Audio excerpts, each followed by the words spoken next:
Bonjour et bienvenue dans ce 9e numéro d'Africa Pop, une chronique au cœur d'une Afrique qui peut encore et qui transcende les traumatologies justifiées et dynamiques défaitistes longtemps fertilisées dans les imaginaires des uns et des autres.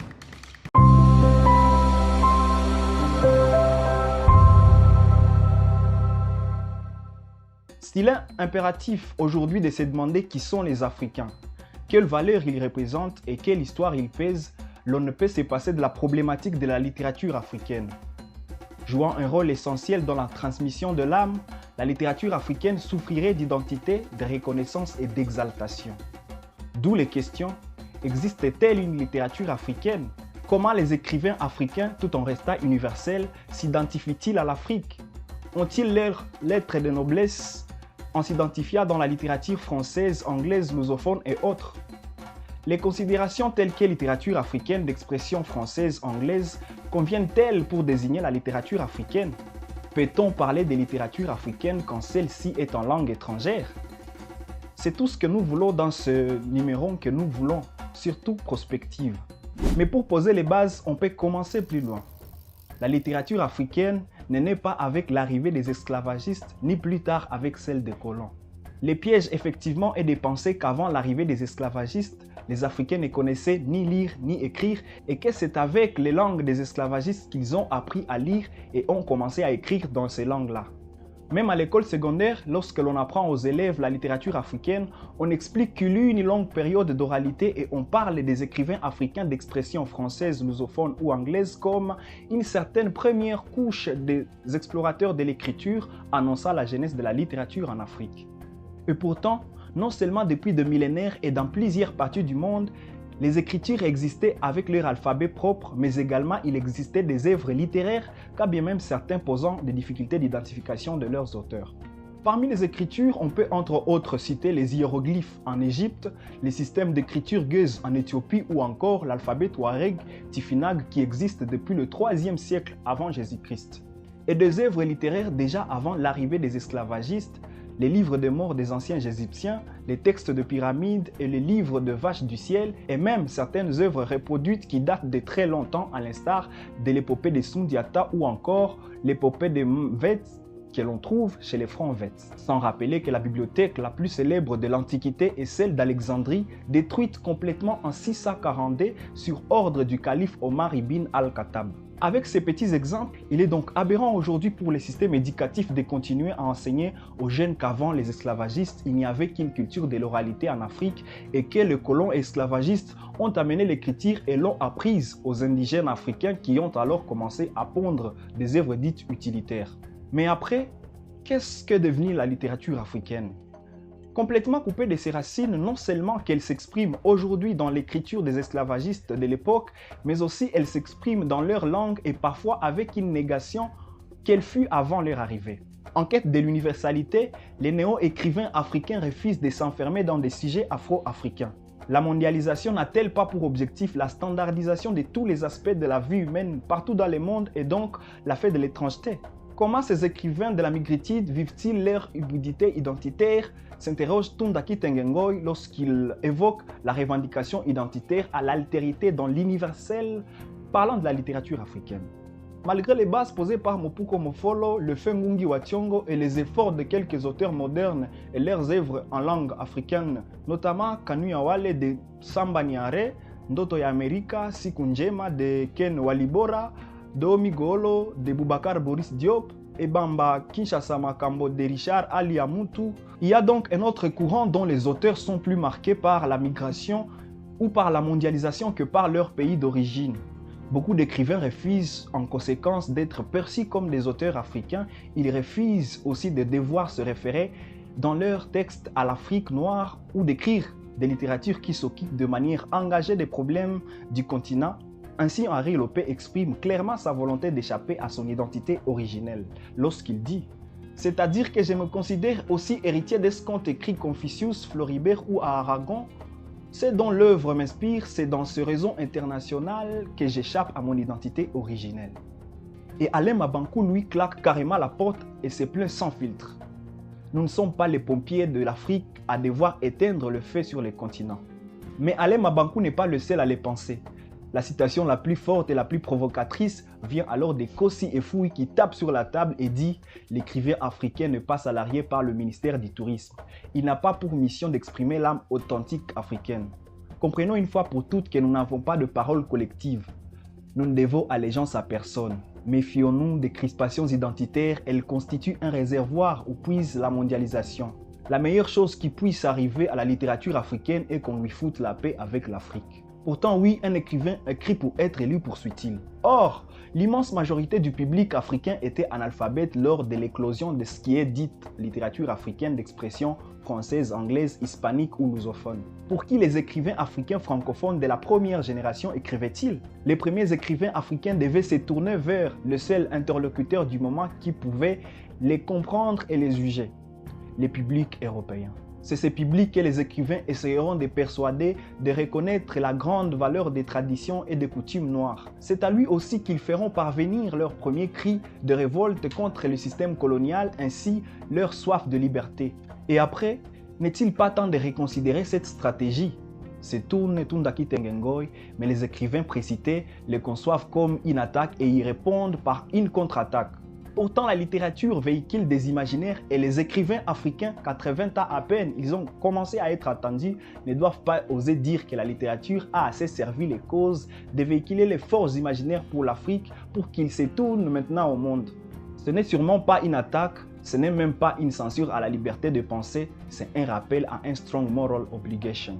Et d'ailleurs, comment peut-on méthodiquement expliquer ce phénomène d'une littérature africaine qui ne parle pas en langue de l'Afrique, qui s'éloigne de l'Afrique, pire encore, qui efface progressivement l'Afrique? Existe-t-il aujourd'hui une littérature anglaise d'expression française et avec elle de fervents défenseurs et vice-versa? En 1959, lors du deuxième congrès qui réunissait à Rome les hommes des cultures et les Africains noirs, ces derniers avaient émis le vœu d'écrire pour le peuple. Or, on sait que le peuple ne peut décoder un message qui lui est transmis dans une langue étrangère telle que le français ou l'anglais, qui lui sont encore largement inaccessibles. Surtout quand on sait les langages super soutenus que nos écrivains préfèrent utiliser pour obtenir une validation. Le jet du dialogue est ainsi faussé. On s'adresse à des gens tout en sachant d'avance qu'on ne sera pas compris, dans la mesure où il n'y a pas une participation à un code commun des signes, des langues, des langages et des cultures. De plus, il faudra aussi songer à remettre en cause l'affirmation selon laquelle l'Afrique serait francophone, anglophone, lusophone et consort, car en réalité, aucun peuple africain n'est l'est. Prenons l'exemple de l'Afrique subsaharienne. La population est majoritairement paysanne. Les taux d'analphabétisme est très élevé et ceux-là qui ne le sont pas n'ont pas souvent des infrastructures adaptées pour apprendre et les français, encore moins l'anglais. Les langues coloniales ne sont dès lors que parlées par un petit nombre de personnes vivant majoritairement en ville. Et même en ville, ce n'est qu'une petite poignée de personnes qui peuvent bien s'exprimer en français et déchiffrer les codes du langage littéraire français. Dans ces cas, n'est-ce pas une erreur de jugement de soutenir que le peuple africain est francophone, anglophone ou encore lusophone? En réalité, ce sont les administrations des États qui utilisent les langues occidentales, par contrainte ou non, mais pas les peuples. Tchenkata Diop les rappelait déjà en 1954 dans Nation des nègres et culture. Dans le monde anglophone, le débat est ouvert en 1962 à un congrès à l'université de Makerere en Ouganda par Obi Wali. Son article « The Dead End of African Literature » traduit en français « Le culte des sacs de la littérature africaine » publié dans la revue Transition numéro 10. Sa communication sera jugée par Ngungi wa Thiong'o lui-même comme étant agressive et méprisante. Malheureusement, force est de constater qu'à cette rencontre, les écrivains de langues africaines n'avaient pas été conviés. C'est le cas notamment de Shaban Robert, alors le plus grand poète de l'Afrique de l'Est, encore en vie à la date du congrès, avec à son actif plusieurs livres de prose et de poésie en Kiswahili. C'est aussi le cas de Chief Fangoua, un grand écrivain nigérien, auteur de plusieurs titres en Yoruba. Malgré la convocation de plusieurs rencontres des écrivains français pour discuter de l'avenir de la littérature africaine, notamment à Dakar avec la conférence d'Ala, African Literature Association, de 1963 ou encore celle d'Asmara en 2010 en Érythrée, les blasons de la littérature africaine n'aura jamais été redorés. Aujourd'hui comme hier, L'écrivain africain, à la limite voleur des langues, doit se situer au regard des langues européennes, véhiculaires de la culture dominante et au regard des œuvres de la tradition littéraire auxquelles il doit ou non se référer. D'une part, des romans qui s'inscrivent dans une tradition littéraire héritée de l'Occident et dont les auteurs sont plus ou moins préoccupés par des questions d'esthétisme. Évidemment, les lecteurs visés par cette catégorie ne peuvent être que les Européens ou alors les intellectuels africains occidentalisés. D'autre part, de romans dont l'intertexte de base est la littérature traditionnelle. Ces derniers se disent vouloir viser comme destinataire le public populaire qui sert alors à l'écrivain des caisses de résonance. Par ailleurs, peut-on parler d'une littérature authentiquement africaine pendant qu'il ne s'exprime qu'en français ou en anglais? Ou encore d'une littérature africaine mais qui n'utilise presque jamais de langues africaines? Les avis sont partagés. En effet, faute de trouver son public naturel, l'écrivain africain se résigne à écrire pour le public français qui, au demeurant, se lasse de lire le roman venu d'ailleurs et qui ne lui apprennent rien de nouveau. Le moins qu'on puisse dire est que cette indifférence qui frise les mépris est en partie due au jugement soi-disant médiocre de la plupart d'œuvres d'origine africaine par le public français et selon les codes français. Dans son article au titre ambigu « Return to the Roots », Ngungi wa Thiong'o dévoile en 1981 sa position en faveur de langues africaines. Là où beaucoup voyaient en signe des replis identitaires sur la communauté Gikuyu, Ngungi wa Thiong'o consacre alors tout un livre intitulé « Decolonizing the Mind », justifiant sa position.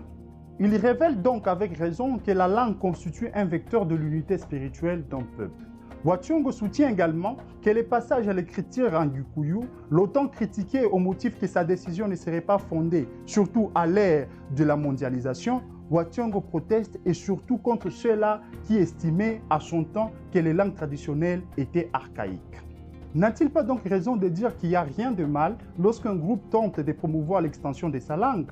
Ou lorsqu'il affirme qu'il est entièrement mauvais pour un peuple ou une nation de devenir fasciné par les langues étrangères au point de considérer sa propre langue comme une barrière au progrès ou à la modernité? Oui, en réalité, les choses tournent mal lorsqu'on s'intériorise un sentiment d'infériorité.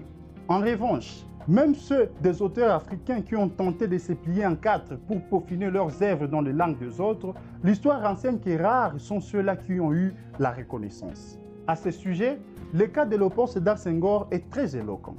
Plus de 100 ans après l'apparition de son Batouala en 1921, ou encore de René Maran ayant même décroché les prix Goncourt, il ne figure toujours pas dans la plupart des anthologies et histoires de la littérature française. Celui-là même, c'est Senghor, ces Noirs qui enseignaient les Français aux petits Français. Si c'était au moins l'instituteur qui enseignait les enfants de son Joal natal, peut-être là, il aurait mérité un peu plus de reconnaissance. Quoi qu'il en soit, il sait de reconnaître qu'il y a un sérieux problème d'identité et de reconnaissance de soi, même si malgré tout, nous devrions quand même l'avouer, la littérature africaine exprimée en langues étrangères, souvent en français ou en anglais, a eu quand même à présenter des impacts considérables dans l'évolution des sociétés et des communautés africaines.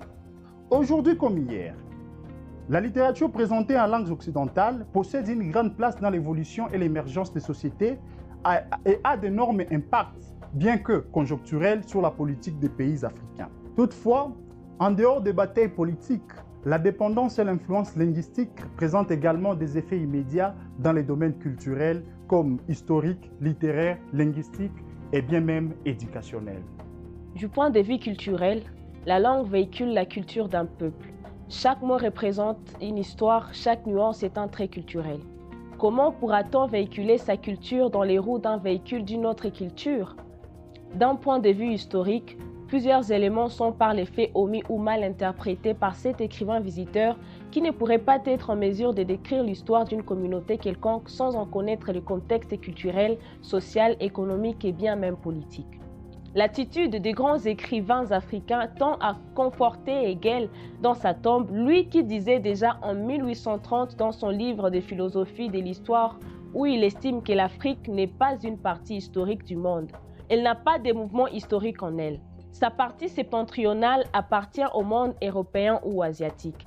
Ce que nous entendons précisément par l'Afrique est l'esprit ahistorique, l'esprit non développé qui doit être présenté ici seulement comme un seuil de l'histoire du monde. D'un point de vue littéraire même, la propension des écrivains africains vers les langues étrangères et leur défense ne fait que bétonner l'oubli et le déni des anciennes écritures et œuvres africaines. Au point qu'aujourd'hui, l'imaginaire collectif acquiesce que l'écriture et la littérature en Afrique sont nées avec l'arrivée des esclavagistes et colons blancs et arabes. D'un point de vue linguistique, l'on a tendance à associer la maîtrise des langues européennes véhiculées par des écrivains africains à l'intelligence. Il y a même une tendance à analphabétiser les langues locales. Ainsi, celui qui écrit en langue locale est considéré comme un moins érudit, comme un écrivain en herbe et sans ambition. Pour la grande partie des Africains, une œuvre n'est intelligente que si elle est en langue étrangère. Une conception répandue mais très erronée. Et oui, Mopouko Mofolo a publié en 1906 son tout premier roman en langue africaine, Sesotho, traduit en anglais sous les titres The Traveler of the East. On constate donc ici un nouveau point de départ en langue africaine, mais la réalité montre toujours que, malgré la fin de la colonisation, c'est la production en langue étrangère qui domine. C'est en grande partie la faute aux grands noms littéraires africains post-coloniaux qui ont manqué le génie de produire souvent au moins une seule œuvre en langue locale. Aujourd'hui en Afrique, bien s'exprimer dans une langue étrangère vous classe déjà parmi les intellectuels au point que si dans certains pays, les langues officielles deviennent celles locales, beaucoup qui se sont prévalus intellectuels dans le temps se croiront déchus directement vers l'analphabétisme comme s'en moquait bien le président Ibrahim Traoré. Quant à l'impact éducationnel, il est le plus important. On enseigne aux enfants des choses complexes dans des langues qui leur font encore fournir un effort de maîtriser avec des exemples très étrangers à leur culture. Les effets les plus importants se manifestent dans les domaines technologiques.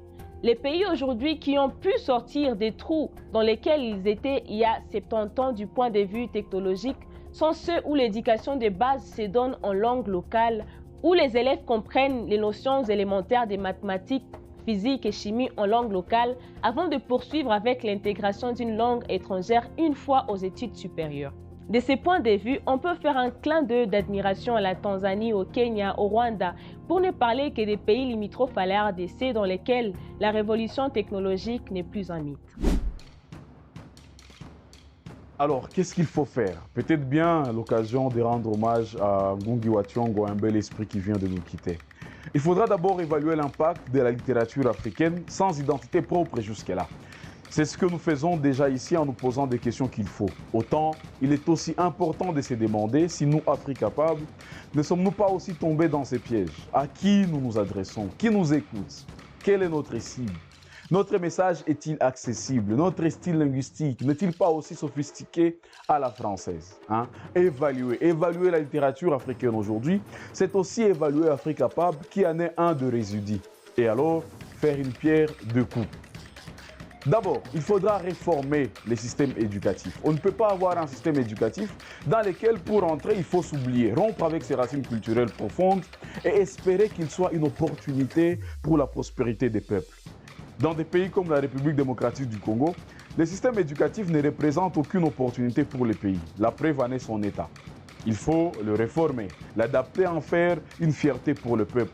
Et ça passe par refaire les idéaux qui l'ont mis en place. Ça passe par sa décolonisation, par sa refondation. Ensuite, mettre en place un programme au ministère de la Culture et Éducation. Enfin, on ne peut même pas justifier comment il s'agit de deux ministères distincts au Congo.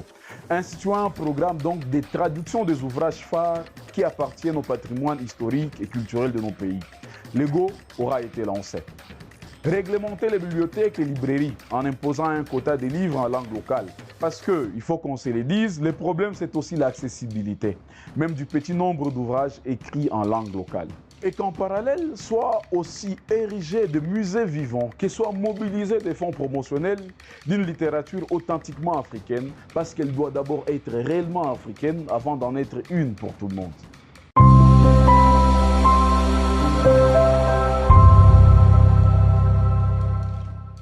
C'est la fin de notre 9e numéro d'Afrique capable. Afrique capable, c'est un projet média qui consiste en une analyse critique imbibée de pertinence et de lucidité sur des questions essentielles et existentielles de la vie socio-économico-politique et culturelle de l'Afrique et du Congo.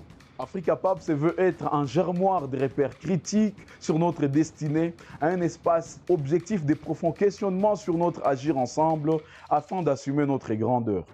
Nous vous donnons rendez-vous dans nos prochains numéros. Vous pouvez nous laisser des commentaires, sans oublier de vous abonner et d'activer la barre de notification. Ciao!